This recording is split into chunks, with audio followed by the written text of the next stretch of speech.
கிறிஸ்துவுக்குள் பிரியமானவர்களே, கர்த்தரும் இரட்சகருமாய் இயேசு கிறிஸ்துவின் ஈடு நீட் நாமத்தினாலே உங்கள் யாவருக்கும் என் அன்பின் வாழ்த்துக்களை தெரிவித்துள்ளேன்.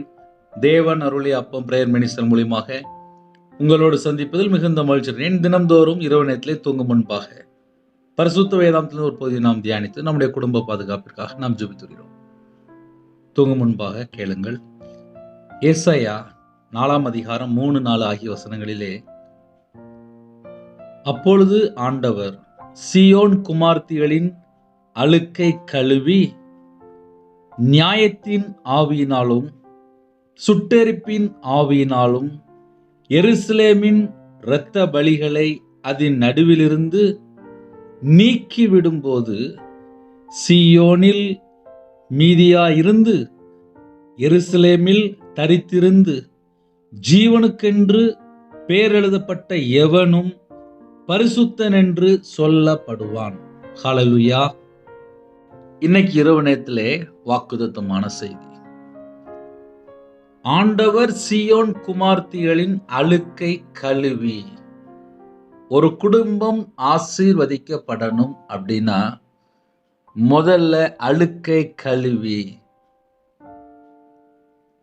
எப்போ பிரச்சனை ஆரம்பிக்கி, எப்போ போராட்டம் ஆரம்பிக்கி, எப்போ பலவிதமான சிக்கலுக்குள்ளே ஜனங்கள் சிக்கிக்கொள்றாங்க, ஏன் சிறையிருப்பு, நிறைய கேள்விகளுக்கு என்ன தெரியுமா பிரச்சனை?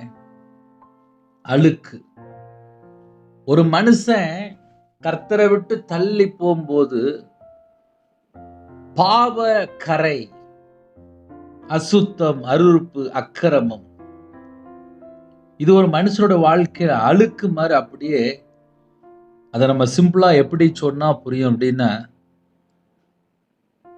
டெய்லி ரீஃப்ரெஷ், அழகா குளிச்சு ரெடி ஆகும்போது சுத்தமா இருப்பாங்க.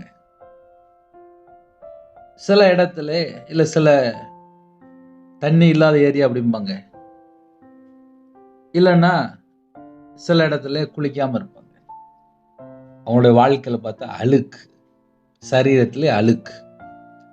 அப்ப ஆவிக்குரிய வாழ்க்கையிலே அழுக்கை கழுவி அப்படின்னா, டெய்லி அப்பா அவங்க ரத்தத்தினால கழுவின்னு சுத்திகரிச்சிருங்கப்பா, என் கண்ணுள்ள பாவத்தை எல்லாம் கழுவி சுத்திகரிச்சிருங்கப்பா, என் சிந்தனையில கர்த்தரை விட்டு தள்ளி போன காரியம் எது இருந்தாலும் சுத்திகரிச்சிருங்கப்பா, உங்க ரத்தத்தினால கழுவி என்னை சுத்திகரிங்கப்பா, என் இதயத்துக்குள்ளே தேவையில்லாத நினைவு, என் இதயத்துக்குள்ளே கர்த்தரை விட்டு தள்ளி போற பாவங்கள் எதுவா இருந்தாலும் அப்பா உங்களோட ரத்தத்தினால கழுவி சுத்திகரிச்சிருங்கப்பா, என் சரீரம், ஆவி, ஆத்துமா, சரீரம், சிந்தனை, நினைவு எல்லாம் உங்க ரத்தத்தினால கழுவி சுத்திகரிங்கப்பா, உங்க ரத்தத்தினால கழுவி சுத்திகரிங்கப்பா, உங்க ரத்தத்தினால கழுவி சுத்திகரிங்கப்பா, என்னுடைய பாவத்தெல்லாம் மன்னிச்சிருங்கப்பா. அனுதின வாழ்க்கையிலே, 24 மணி நேரம் வாழ்க்கையிலே வீண் வார்த்தையில பாவம் இருக்கு, புறங்குறும்போது பாவம், கர்த்தருடைய வார்த்தை கீழ்ப்படியலன்னு பாவம், ஏகப்பட்ட காரியம் இருக்கு. சில குடும்பத்துல ஜெபிக்காம, துதிக்காம, தேவனை தேடாம, கர்த்தரை விட்டு தள்ளி போகும்போது, எப்படி ஒரு 3 மாசம் 6 மாசம் குளிக்கல அப்படின்னா அழுக்கு எப்படி உடம்புல அதிகமா இருக்குமோ, கர்த்தரை விட்டு தள்ளி போகும்போது அழுக்கு மட்டும்தான் உடம்புல இருக்கும். ஆவி, ஆத்துமா, சரீரம் ஃபுல்லா கரையா மாறிடும், அழுக்கா மாறிடும். ஒரு 2 மாசம் தேவனை தேடாம இருந்தாச்சு அப்படின்னா எப்படி இருக்கும்? எனக்கு ஒரு குடும்பத்துல ஒரு ஜெப குறிப்பு வந்துச்சு, வேற நாட்டுல. அவங்க என்கிட்ட தொடர்பு கொள்ளும்போது, பிரதர், நான் வாலிப வயசுல நான் ரட்சிக்கப்பட்ட பிள்ளை, அந்நிய நுகத்துல போய் விரும்பி திருமணம் முடிச்சேன், எனக்கு பிடிச்சிருக்கு அப்படின்னு சொல்லிட்டு திருமணம் முடிச்சுட்டு நான் வேற நாட்டுக்கு போயிட்டேன். எங்க அம்மா அப்பாவை பார்த்து நான் கிட்டத்தட்ட 23 வருஷம் தாண்டிட்டு, 20 வருஷம் தாண்டிட்டு, உங்க செய்தியை ரீசெண்டா நான் ஆன்லைன் மூலியமா, யூடியூப் மூலியமா கேட்டேன். உங்க செய்தியை கேட்கும்போது நீங்க எனக்கு ஒரு 2-3 பாயிண்ட் சொன்னீங்க, எனக்கு ரொம்ப பிரயோஜனமா இருந்துச்சு அப்படின்னாங்க. ரட்சிக்கப்பட்ட பிள்ளைகளை கர்த்தரை விட்டு வழி விலகி பாவத்துக்குள்ள போய் சிக்கி கொள்றாங்கன்னு சொல்லி ஒரு டாபிக்ல பேசிட்டு இருந்தீங்க. நீங்க சொன்னது உண்மைதான் பிரதர். என் வாழ்க்கையில நான் வாலிப வயசுல நான் ரட்சிக்கப்பட்டிருந்தேன், கையில பைபிள் எடுத்து வாசிக்கிற பிள்ளை, ஜெபிக்கிற பிள்ளை. என்னைக்கு நான் விரும்பி திருமணம் முடிச்சனோ, என்னோட 20 வருஷ வாழ்க்கை பைபிள் எடுத்து வாசிக்க முடியல, ஆனா பைபிள் வீட்டுல இருக்கு. தேவனை தேட முடியல, நான் வீட்டில் தான் இருக்கிறேன். கணவர் வெளியில போனதுக்கு அப்புறம் கிட்டத்தட்ட ஒரு 5 மணி நேரம் 6 மணி நேரம் செல்போன்ல தான் இருப்பேன். என் வாழ்க்கை கர்த்தரை விட்டு தள்ளி போயிட்டு உங்க செய்தியை கேட்டதுக்கு அப்புறம் 2 மாசமா நான் செல்போன் பார்க்கறத நிப்பாட்டினேன். இந்த 2 மாசமும் 20 வருஷம் தாண்டி நான் இப்போ கையில பைபிள் எடுத்து வாசித்துட்டு இருக்கேன். என் குடும்பத்துல நான் வாலிப வயசுல ரட்சிக்கப்பட்ட பிள்ளைதான். ஆனால் 20 வருஷம் நான் தேவனை தேடல. இப்போ நான் மறுபடியும் கையில பைபிள் எடுத்து வாசிக்கிறேன். செல்போன் பார்க்கறத நான் கீழே வச்சேன். எனக்கு ஒரு நாளைக்கு 5 மணி நேரம் 6 மணி நேரம் டைம் கிடைச்சிருக்கு. இந்த 5 மணி நேரம் 6 மணி நேரம் நான் பகல்ல வீட்டுல இருக்கும்போது நான் தேவனை தேடுறேன். நான் வேற நாட்டுல இருக்கிறேன். அழகா சொன்னாங்க, அழுக்கை கழுவி. 20 வருஷம் ஒரு மனுஷன் தேவனை தேடாம இருக்கும்போது அவனோட வாழ்க்கையில எவ்வளவு அழுக்கு கரை இருக்கும். ஆண்டவர் சீயோன் குமார்த்திகளின் அழுக்கை கழுவி. ஒவ்வொரு வசனம் வாசிக்கும் போது நம்ம பரிசுத்தமாக்கப்படுறோம். இயேசு கிறிஸ்து ரத்தத்தினால் கழுவப்படும் போது பரிசுத்தமாக்கப்படுறோம். பரிசுத்த ஆவியானவருக்கு நம்ம கீழ்ப்படியும் போது நம்ம பரிசுத்தமாக்கப்படுறோம்.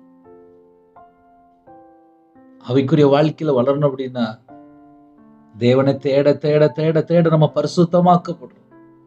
பரிசுத்த ஜாதி. இந்த கிருபெல்லாம் ஒரு மனுஷனுக்கு வேணும் அப்படின்னா நம்ம இயேசுவோடு இருக்கணும். நம்ம அவரோட இருக்கணும்.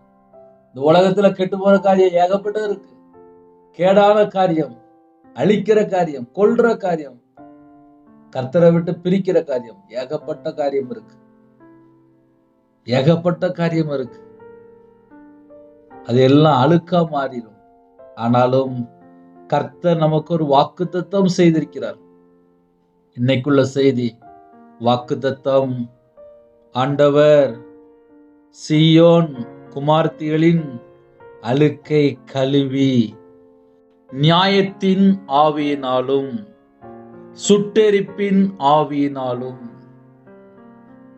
நம்ம குடும்பம் ஆசீர்வதிக்கப்படணும் அப்படின்னா நியாயத்தின் ஆவியினாலும் சுட்டெரிப்பின் ஆவியினாலும்.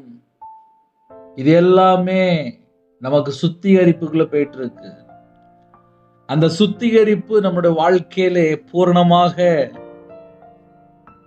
நம்ம எல்லாம் நம்முடைய வாழ்க்கையில கர்த்தரை விட்டு தள்ளி போற காரியம் அப்படின்னு சொல்லி பார்க்கும்போது உண்மையிலே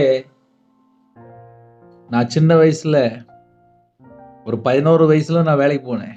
6ஆம் கிளாஸ் படிக்கும்போது வேலைக்கு அனுப்பிட்டாங்க. அதுல என்ன ஒரு ஸ்பெஷல் இருக்கு அப்படின்னா அந்த 6ஆம் கிளாஸ் வரையும் ஸ்கூலுக்கு போனக்கா ஸ்தோத்திரம் சொல்லி இப்ப நான் உணர்ந்து பார்க்கிறேன். ஒருவேளை நான் 1ஆம் கிளாஸ் கூட படிக்காம இருந்தேன்னா நானும் இன்னைக்கு கையில பைபிள் எடுத்து வாசித்திருக்க முடியாது. எனக்கும் புரியாது. நான் சின்ன வயசுல ஒரு 6ஆம் கிளாஸ் வரைய ஸ்கூலுக்கு போனதுக்கா ஸ்தோத்திரம். எழுத்துக்கூட்டி தமிழ படிக்க ஆரம்பிச்சேன். கர்த்தருடைய கிருபை. இந்த பாவிக்கு கர்த்தர் கிருபை கொடுத்திருக்காரு. அதுக்காக ஸ்தோத்திரம். ஊழியத்துக்கு வந்ததுக்கு அப்புறம் பைபிள் காலேஜ் படிக்க வைத்தார். அதுக்காக ஸ்தோத்திரம். இன்னைக்கு உங்க முன்னாடி நிப்பாட்டி இருக்காரா? ஸ்தோத்திரம். அழுக்கு கழுவி சுத்திகரிக்கிறாரா? ஸ்தோத்திரம். நியாயத்தின் ஆவியினாலும் சுட்டெரிப்பின் ஆவியினாலும். அப்ப நம்ம வாழ்க்கையில சில சுத்திகரிப்பு தேவை. சீயோன் குமார்த்திகளின் அழுக்கை கழுவி. அழுக்கை கழுவுனா மட்டும்தான்ப்பா பிரகாசமா இருக்க முடியும். வெளிச்சத்தின் பிள்ளையா மாற முடியும். இயேசு கிறிஸ்து ரத்தம் சகல பாவங்களை நீக்கி சுத்திகரிக்கும். நமக்கு இயேசு கிறிஸ்து ரத்தம் மட்டும்தான் நம்முடைய அழுக்கை எல்லாம் கழுவி சுத்திகரிக்கும். நான் நைட்டு சின்ன ஜெபம் பண்ணி முடிக்க போறேன். டெய்லி செய்தி கேட்கறீங்க கர்த்தருடைய பிள்ளைகள். உங்களுக்கு தெரியும் சில நேரத்துல கதை பேசுன மாதிரி இருக்கும். ஆனா எத்தனை குடும்பத்துல கர்த்தரை விட்டு தள்ளி போயிருக்காங்க தெரியுமா? ஒரு வாலிப மகள் 26 வயசு டாக்டர். அந்த மகளுக்கு இப்போ மேரேஜ் முடிஞ்சிட்டு. போன வருஷம் அந்த மகள்கிட்ட பேசும்போது 26 வயசு மாப்பிள்ளை பார்த்துட்டாங்க, எனக்கு கல்யாணம் முடிய போகுது அப்படின்னா. நான் ஒரே ஒரு சின்ன கேள்வி கேட்டேன். நீ பிறந்ததுலேருந்தே கிறிஸ்டியன் தானே, சர்ச்சுக்கு போகிற பிள்ளை தானே, ஒரு தடவையாவது பைபிள் வாசித்து முடிச்சிட்டியான்னு சொல்லி கேட்டேன். இல்லை அப்படின்னா எனக்கு ரொம்ப வேதனையா இருந்துச்சு. ஏன் தெரியுமா? அந்த பிள்ளை டாக்டர், நிறைய படிச்சிருக்கா, நிறைய டிகிரி, எல்லாம் சரிதான். ஆனா ஒரு பைபிளை வாசித்து முடிக்கலையா? ஏன் பைபிளை வாசித்து முடிக்கல அப்படின்னா கேட்டேன். அவ சொன்னா, டெய்லி ஒரு வாக்குத்தத்த வசனம் மட்டும் நான் படிப்பேன் அப்படின்னா. முழு பைபிளை வாசிக்கதாம அவன் கையில கொடுத்துருக்கு அப்படின்னு. அதுக்கு அவளால பதில் சொல்ல முடியல. இதெல்லாம் நமக்கு வேதனையான காரியம். முழு பைபிளை வாசிக்கும் போது உங்க கூட ஆவியானவர் பேசுவார். எனக்கெல்லாம் இந்த உலகத்தை பத்தியும் தெரியாது, ஆவிக்குரிய வாழ்க்கையை பத்தியும் தெரியாது. நான் என்னைக்கு கையில பைபிள் எடுத்து வாசித்தனோ அன்னைக்கு தான் எனக்கு கிருபை தந்தாரு. நான் இன்னைக்கு உயிரோட இருக்க அப்படின்னா கிருபை. விக்கிரத்துல மாந்திரியத்துல இருந்தேன், கிருபையினால மீட்டு எடுத்தாரு. இதெல்லாம் ஏன் சொல்ற அப்படின்னா, நைட் நேரத்துல நம்மளுடைய அழுக்கை கழுவி, சீயோன் குமாரத்தின் அழுக்கை கழுவி, அந்த அழுக்கு கழுவப்படணும். இயேசு கிறிஸ்து ரத்தத்தினால கழுவப்படணும். கர்த்தருக்கு பிரியமில்லாம ஏதாவது காரியம் இருக்கா? உங்களோட ரத்தத்தினால இன்னைக்கு கழுவி சுத்தி எறிங்கப்பா. உங்களோட ரத்தத்தினால எங்களுக்கு கழுவி சுத்தி எறிங்கப்பா. கேளுங்க. பெரிய மெசேஜ் எல்லாம் பேசல, சின்ன மெசேஜ் தான். சர்ச்சில் போய் நான் மெசேஜ் பேசும்போது வேற மாதிரி இருக்கும், அது பைபிள் ஸ்டடி மாதிரி இருக்கும். ஆனால் ஆன்லைன் மூலியமா நான் அப்படி பேசலை. ஏன்னா வேற வேற ஜனங்கள் நைட் நேரத்தில் செல்போனை பார்த்து பாவ அடிமையில வாழ்ந்துட்டு இருக்கிறாங்க. அவங்க பரலோகத்துக்கு வரணும், அந்த அழுக்கை கழுவப்படணும். அந்த அழுக்கு கழுவப்படணும் அப்படின்னா மனம் திரும்பணும். இயேசு கிறிஸ்து ரத்தத்தினால கழுவப்படணும். பாவ மன்னிப்பை பெற்றுக்கொள்ளணும். நித்திய ஜீவன் நமக்கு வேணும். நம்ம பரலோகத்துக்கு போய் சேரணும்.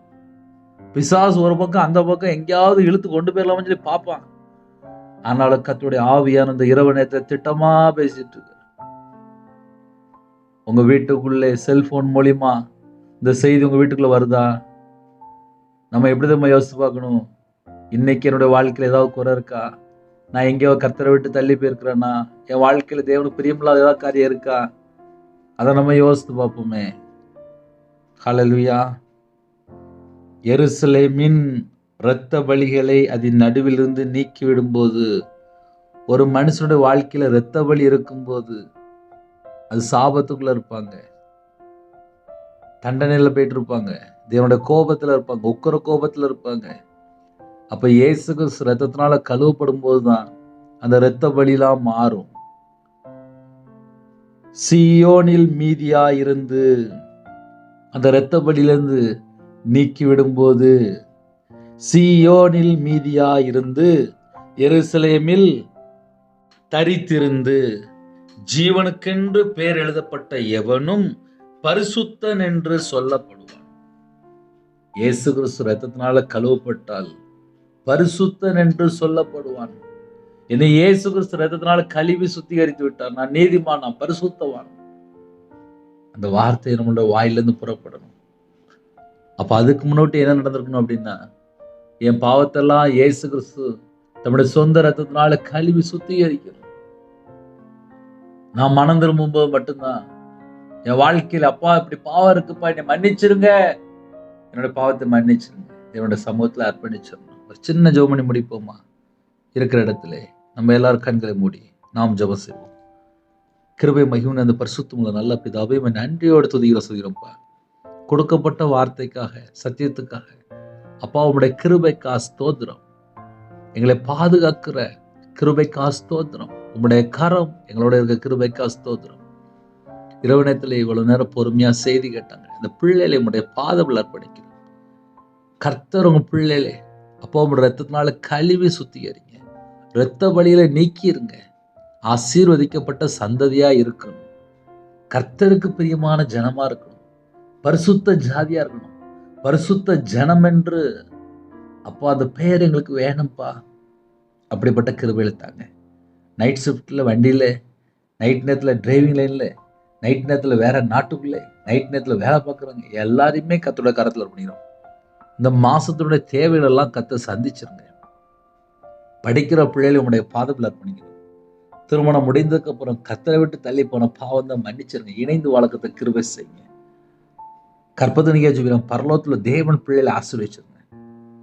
இரவு நேரத்தில் இன்பமான தூக்கம் தாங்க. தேவனர்களே அப்ப மனுஷன் மூலியமா இணைந்த குடும்பங்கள் கர்த்தருடைய கரத்துல அர்ப்பணிக்கிறோம். தேவனுக்கு பிரியமானபடி வாழ்ந்தா போதும்பா. இந்த உலகத்துக்கு ஒத்த வேஷம் எங்களுக்கு வேண்டாம். வேலை இல்லாமல் யாரெல்லாம் கஷ்டப்படுவாங்க கர்த்தர் வாசல் தந்து விடுங்க. வீடு கட்ட குடும்பம் எல்லாமே ஆசீர்வதிச்சிருங்க. எங்க வாழ்க்கையில பாவத்தை எங்களை மன்னித்து ஆசீர்வைங்க. உங்களுடைய ரத்தத்தால் கழுவி எங்களை ஆசீர்வைங்க.